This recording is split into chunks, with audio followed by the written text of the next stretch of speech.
आदे कार्यक्रम में हमारे साथ जुड़े विभिन्न राज्यों के आदरणीय मुख्यमंत्री, उप मुख्यमंत्री, केंद्रीय मंत्रिमंडल के मेरे सहयोगीगण, टूरिज्म इंडस्ट्री के साथी, देश विदेश से वाराणसी पहुंचे टूरिस्ट, अन्य महानुभाव, देवी और सज्जनों, आज लोहड़ी का उमंग भरा त्योहार है। आने वाले दिनों में हम उत्तरायण, मकर संक्रांति, भोगी, बिहू, पोंगल जैसे अनेक विध पर्व भी मनाएंगे। मैं देश और दुनिया में इन त्योहारों को मना रहे सभी लोगों को बधाई देता हूं, अपनी शुभकामनाएं देता हूं।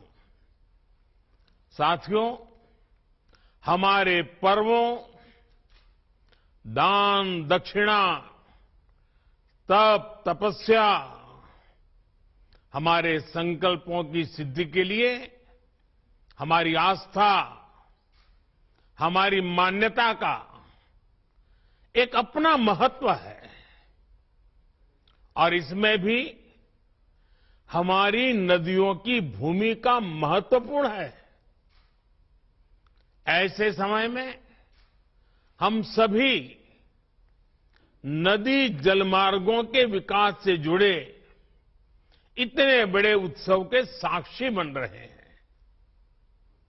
आज मेरी काशी से डिब्रूगढ़ के बीच दुनिया की सबसे लंबी नदी जल यात्रा गंगा विलास क्रूज का शुभारंभ हुआ है। इससे पूर्वी भारत के अनेक पर्यटक स्थल वर्ल्ड टूरिज्म मैप में और प्रमुखता से आने वाले हैं। काशी में गंगा पार ये जो नई निर्मित अद्भुत टेंट सिटी से वहां आने और रहने का एक और बड़ा कारण देश दुनिया के पर्यटकों, श्रद्धालुओं को मिला है।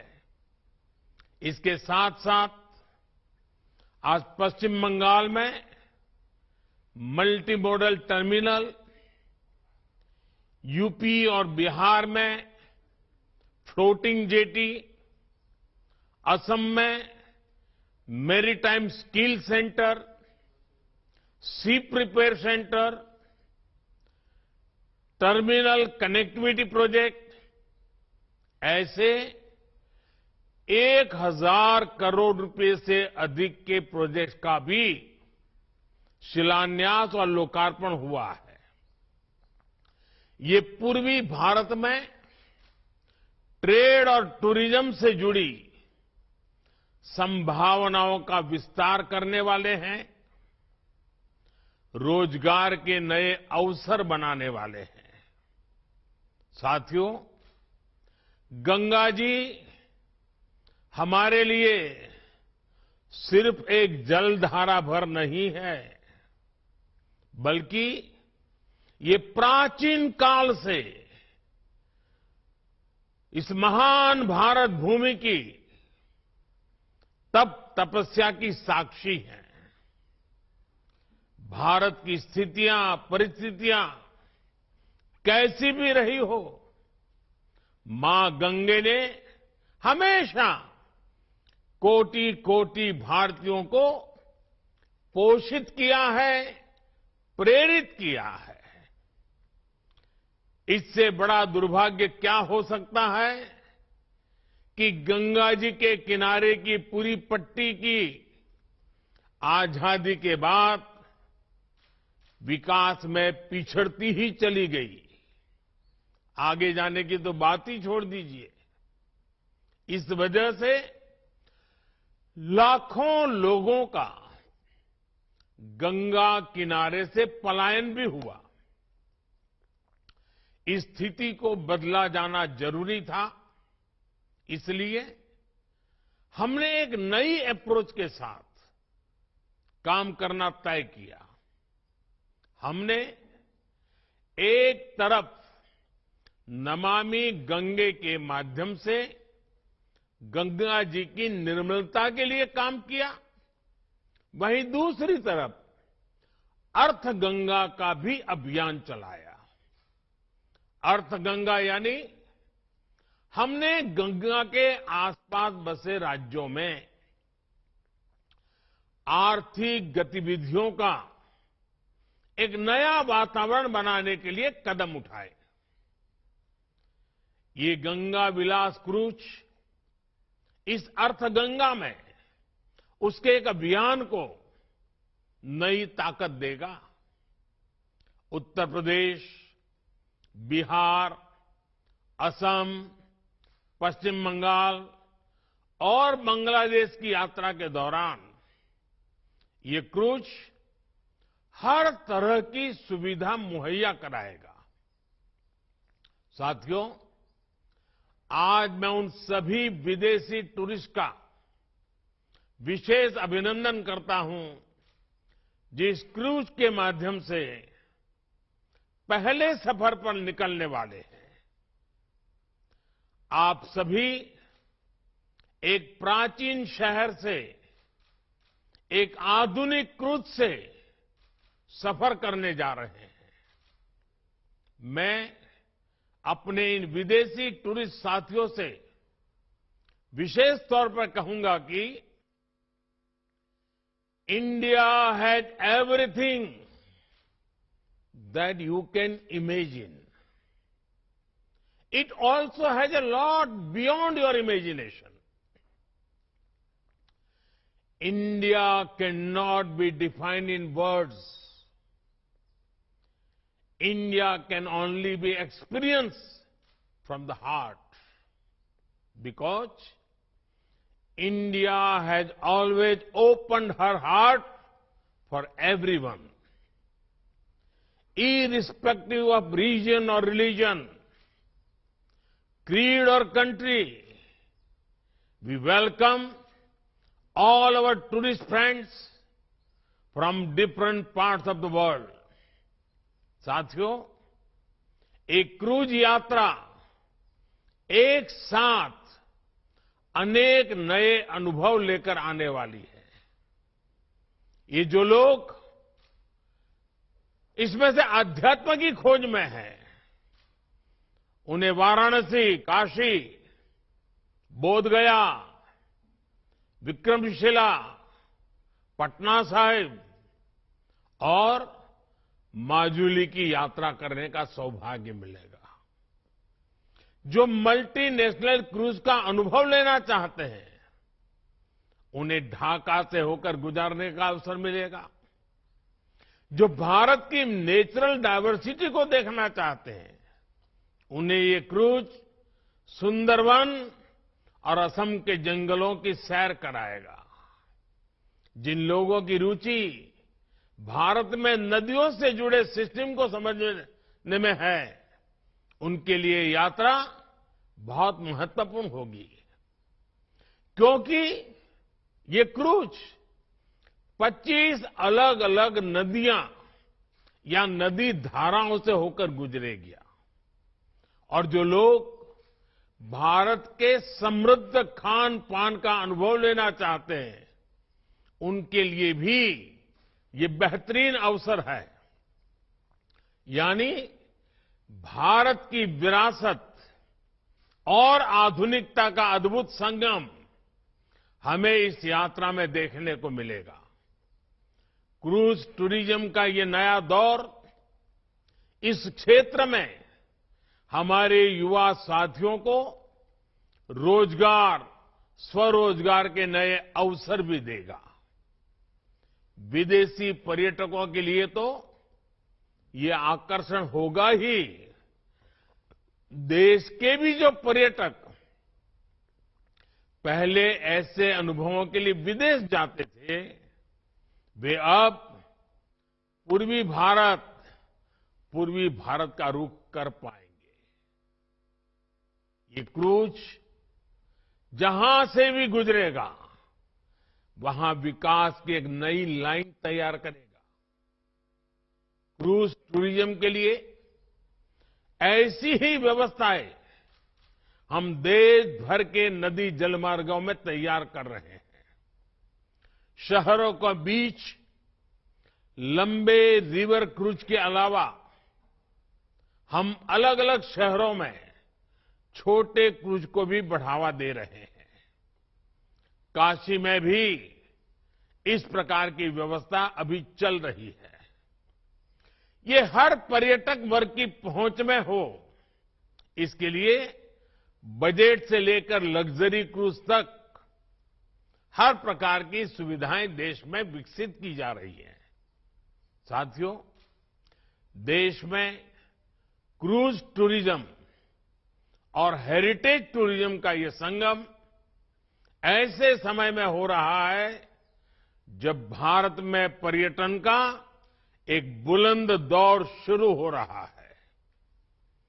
भारत की वैश्विक भूमिका जैसे जैसे बढ़ रही है, वैसे वैसे भारत को देखने, भारत को जानने और भारत को समझने की उत्सुकता भी बढ़ रही है। इसलिए बीते 8 वर्षों में हमने भारत में टूरिज्म सेक्टर के विस्तार पर विशेष बल दिया है। हमने अपने आस्था के स्थानों, तीर्थों, ऐतिहासिक स्थलों के विकास को भी प्राथमिकता बनाया है। काशी नगरी तो हमारे इन प्रयासों की साक्षात साक्षी बनी है। आज मेरी काशी की सड़कें चौड़ी हो रही हैं, गंगा जी के घाट स्वच्छ हो रहे हैं। काशी विश्वनाथ धाम का पुनर्निर्माण होने के बाद जिस प्रकार श्रद्धालुओं और पर्यटकों में उत्साह देखा जा रहा है, वो भी अभूतपूर्व है। बीते वर्ष जितने श्रद्धालु काशी आए हैं, उससे हमारे नाविकों, रेहड़ी ठेले, रिक्शा वालों, दुकानदारों, होटल गेस्ट हाउस चलाने वालों, सभी को लाभ हुआ है। अब गंगा पार के क्षेत्र में इन नई टेंट सिटी काशी आने वाले श्रद्धालुओं को, पर्यटकों को एक नया अनुभव देगी। इस टेंट सिटी में आधुनिकता भी है, अध्यात्म भी और आस्था भी है। राग से लेकर स्वाद तक बनारस का हर रस, हर रंग इस टेंट सिटी में देखने को मिलेगा। साथियों, आज का ये आयोजन 2014 के बाद से देश में जो नीतियां बनी, जो निर्णय हुए, जो दिशा तय हुई, उसका प्रतिबिंब है। 21वीं सदी का ये दशक भारत में इंफ्रास्ट्रक्चर के कायाकल्प का दशक है। इस दशक में भारत के लोग आधुनिक इंफ्रास्ट्रक्चर की जो तस्वीर देखना जा रहे हैं, जिसकी कल्पना तक किसी जमाने में मुश्किल थी, चाहे घर, टॉयलेट, बिजली, पानी, कुकिंग गैस, शिक्षण संस्थान और अस्पताल जैसा सामाजिक इंफ्रास्ट्रक्चर हो, डिजिटल इंफ्रास्ट्रक्चर हो या फिर रेलवे, हाईवे, एयरवे और वाटरवे जैसा फिजिकल कनेक्टिविटी, इनसे जुड़ा हुआ इंफ्रास्ट्रक्चर हो, ये आज भारत के तेज विकास का, विकसित भारत के निर्माण का सबसे मजबूत स्तंभ है। सबसे चौड़े हाईवे, सबसे आधुनिक एयरपोर्ट, आधुनिक रेलवे स्टेशन, सबसे ऊंचे और लंबे पुल, सबसे ऊंचाई पर बनने वाली लंबी टनल से नए भारत के विकास का प्रतिबिंब हम सब अनुभव करते हैं। इसमें भी नदी जलमार्ग भारत का नया सामर्थ्य बन रहे हैं। साथियों, आज गंगा विलास क्रूज की शुरुआत होना भी एक साधारण घटना नहीं है। जैसे कोई देश जब अपने दम पर सैटेलाइट को अंतरिक्ष में स्थापित करता है तो वो उस देश की तकनीकी क्षमता को दिखाता है। वैसे ही 3200 किलोमीटर से ज्यादा लंबा ये सफर भारत में इनलैंड वाटरवे के विकास, नदी जलमार्गों के लिए बन रहे आधुनिक संसाधनों का एक जीता जागता उदाहरण है। 2014 से पहले देश में वाटरवे का थोड़ा बहुत ही उपयोग होता था। ये हाल तब था जब भारत में वाटरवे के माध्यम से व्यापार का हजारों साल पुराना इतिहास था। 2014 के बाद से भारत अपनी इस पुरातन ताकत को आधुनिक भारत के ट्रांसपोर्ट सिस्टम की बड़ी शक्ति बनाने में जुटा है। हमने देश की बड़ी नदियों में नदी जलमार्गों के विकास के लिए कानून बनाया है, विस्तृत एक्शन प्लान बनाया है। 2014 में सिर्फ 5 राष्ट्रीय जलमार्ग देश में थे। आज 24 राज्यों में 111 राष्ट्रीय जलमार्गों को विकसित करने पर काम हो रहा है। इनमें से लगभग 2 दर्जन जलमार्गों पर सेवाएं अभी चल रही है। 8 वर्ष पहले तक सिर्फ 30 लाख मैट्रिक टन कार्गो ही नदी जलमार्गों से ट्रांसपोर्ट होता था। आज ये कैपेसिटी 3 गुना से भी अधिक हो चुकी है। नदी जलमार्गों का इस्तेमाल करने वाले लोगों की संख्या भी लगातार बढ़ रही है।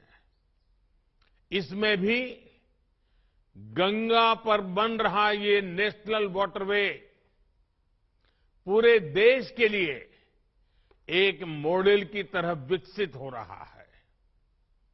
आज ये वाटरवे ट्रांसपोर्ट, ट्रेड और टूरिज्म तीनों के लिए एक महत्वपूर्ण माध्यम बन रहा है।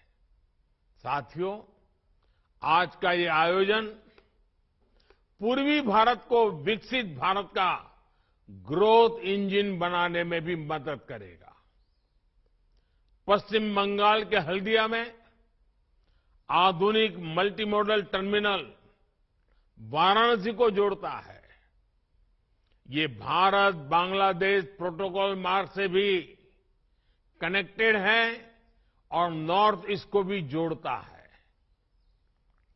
ये कोलकाता पोर्ट और बांग्लादेश को भी कनेक्ट करता है।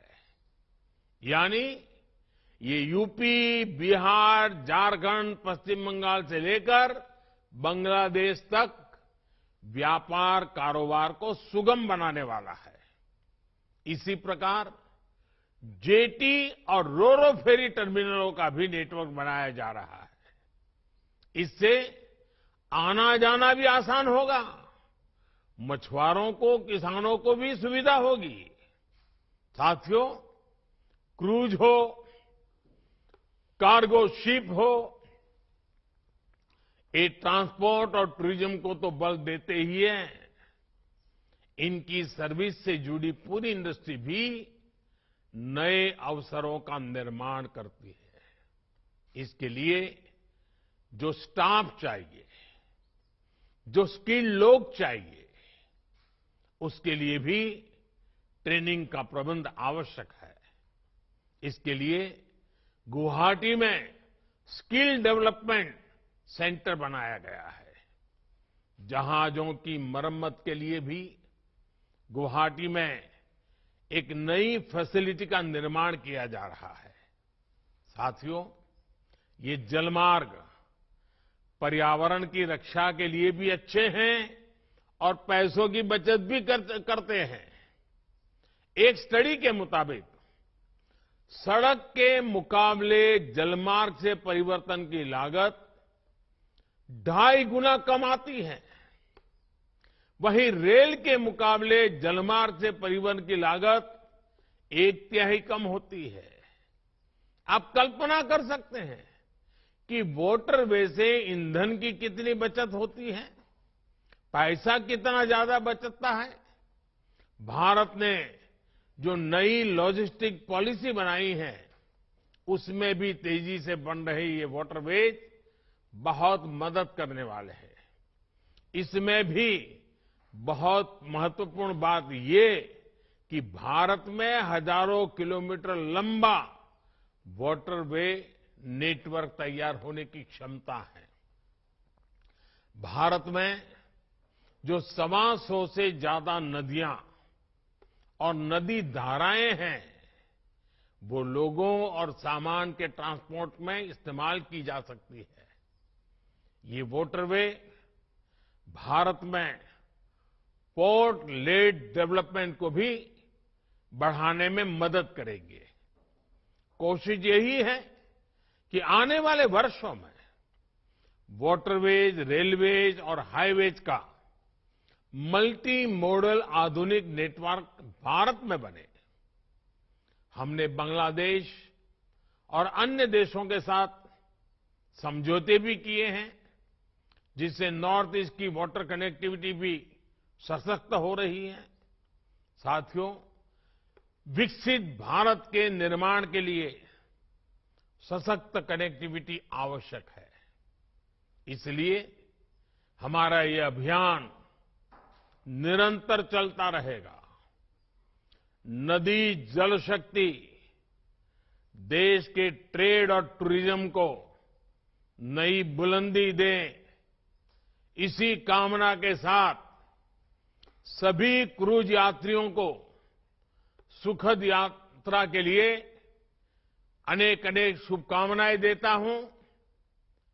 आप सबको बहुत बहुत धन्यवाद।